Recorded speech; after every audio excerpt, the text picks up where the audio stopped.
Salam sejahtera dalam kasih Tuhan kita Yesus Kristus. Kita berjumpa lagi lewat acara Surga, Suara Gembala Gemibem, dengan tema kejujuran. Dalam pembacaan Alkitab kita saat ini, Amsal 11 ayat 3. Orang yang jujur dipimpin oleh ketulusannya, tetapi pengkhianat dirusak oleh kecurangannya. Saudara-saudaraku yang dikasihi dan diberkati Tuhan, mendengar tema hari ini tentang kejujuran, sepintas lalu mungkin muncul pertanyaan dalam benak kita. Zaman sekarang, apakah masih ada orang jujur? Jujur dalam Kamus Besar Bahasa Indonesia, lurus hati, tidak berdusta, tidak curang, berkata apa adanya, tulus, ikhlas. Jujur berarti memiliki sikap moral yang sejatinya berasal dari hati nurani yang bersih. Ya adalah ya, tidak adalah tidak. Sedangkan lawan dari jujur ialah dusta atau kebohongan. Alkitab jelas menyatakan bahwa dusta adalah sifat iblis dan perbuatan dari iblis. Matius 5 ayat 37.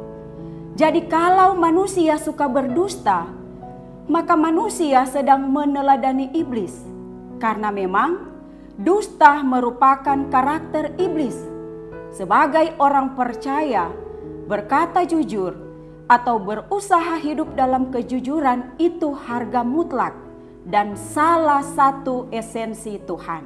Tuhan itu benar dan berdusta adalah pelanggaran terhadap sifatnya, tetapi juga kehendaknya. Nah, di sini pengamsal menunjukkan perbedaan antara orang yang hidup jujur dan orang yang curang. Bahwa kehidupan orang yang jujur selalu dipimpin oleh ketulusan hatinya dan kebenaran menuntunnya. Sementara pengkhianat, pendusta dihancurkan oleh kecurangannya sendiri dan dapat saja merugikan orang lain. Akalnya yang jahat merusak dirinya sendiri. Orang yang hidup dalam kejujuran dan kebenaran senantiasa merasakan ketenangan dan kedamaian dalam hati. Sebaliknya, orang yang hidupnya penuh dengan dusta, penuh kecurangan, selalu merasakan ketidaknyamanan. Saudaraku, dusta akan mendekatkan diri kita pada kemunafikan. Dan kemunafikan akan membawa kita pada kesengsaraan. Dan kesengsaraan akan membawa kita pada kebodohan yang pada akhirnya kita malas beribadah, menjadi orang yang jauh dari Tuhan. Harus dipahami, kejujuran ditetapkan Tuhan untuk melindungi semua orang. Ada batasan yang Tuhan buat untuk melindungi kita agar kita manusia bahagia, sejahtera, dan aman. Hidup jujur dalam Tuhan dapat memecahkan banyak persoalan. Hidup jujur memberikan rasa keberhasilan dalam hati yang tidak akan dinikmati oleh hati yang tidak jujur. Kejujuran itu menghindarkan kita dari setiap dusta dan tidak akan melahirkan dusta yang lainnya.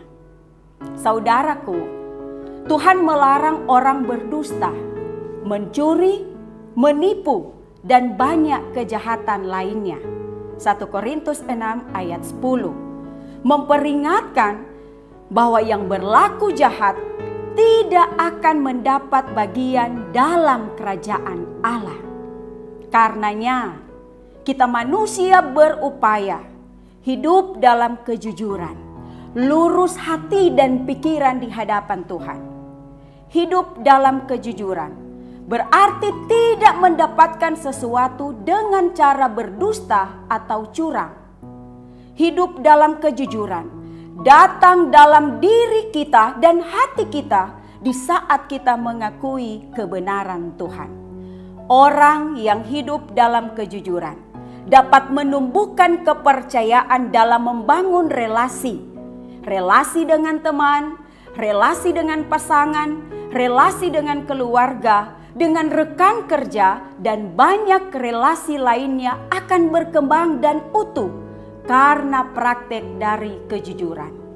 Nah saudaraku, tidak ada kehidupan yang bahagia, aman, tentram, dan selamat jika tanpa kejujuran.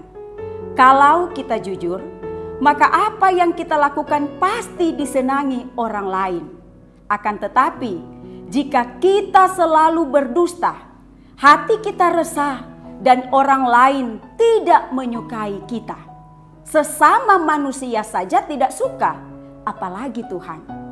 Haruskah kita menyalahkan orang lain saat kita dijauhi karena bibir dan mudah mengucapkan dusta? Haruskah kita menyalahkan Tuhan saat orang-orang tidak suka dengan kita? Tentu kita harus mengoreksi diri kita, hati kita, pikiran kita, agar menjauh dari karakter yang suka berdusta.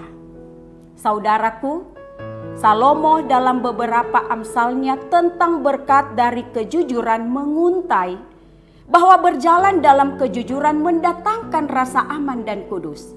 Sekalipun jalan kejujuran tidak gampang ditempuh, namun tidak akan menyesatkan. Perselingkuhan sering menjadi tren topik. Kebohongan di media sosial dalam ucapan bibir seakan memuja Tuhan, ternyata dalam perbuatan sehari-hari tidak demikian. Ibadah dilupakan, bahkan berlaku curang, korupsi semakin merajalela. Hidup manusia menjadi rusak, kacau karena tidak menghormati Tuhan.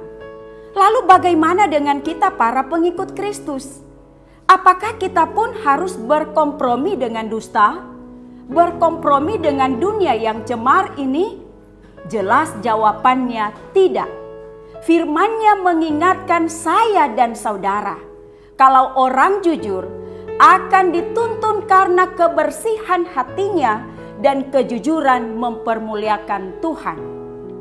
Saudaraku, sadarilah bahwa Tuhan kita adalah Tuhan yang tulus suci. Tuhan akan menuntun orang yang hidup jujur, yang menjadikan firman sebagai pedoman, menanamkan nilai-nilai kejujuran, sehingga dunia dapat melihat terang kasih Kristus yang kita pancarkan melalui kata dan perbuatan kita. Tuhan menolong kita semua, sehingga mempunyai kehidupan yang penuh dengan integritas di dalam Tuhan. Selamat memasuki Minggu Advent. Tuhan Yesus memberkati kita semua. Amin firman Tuhan.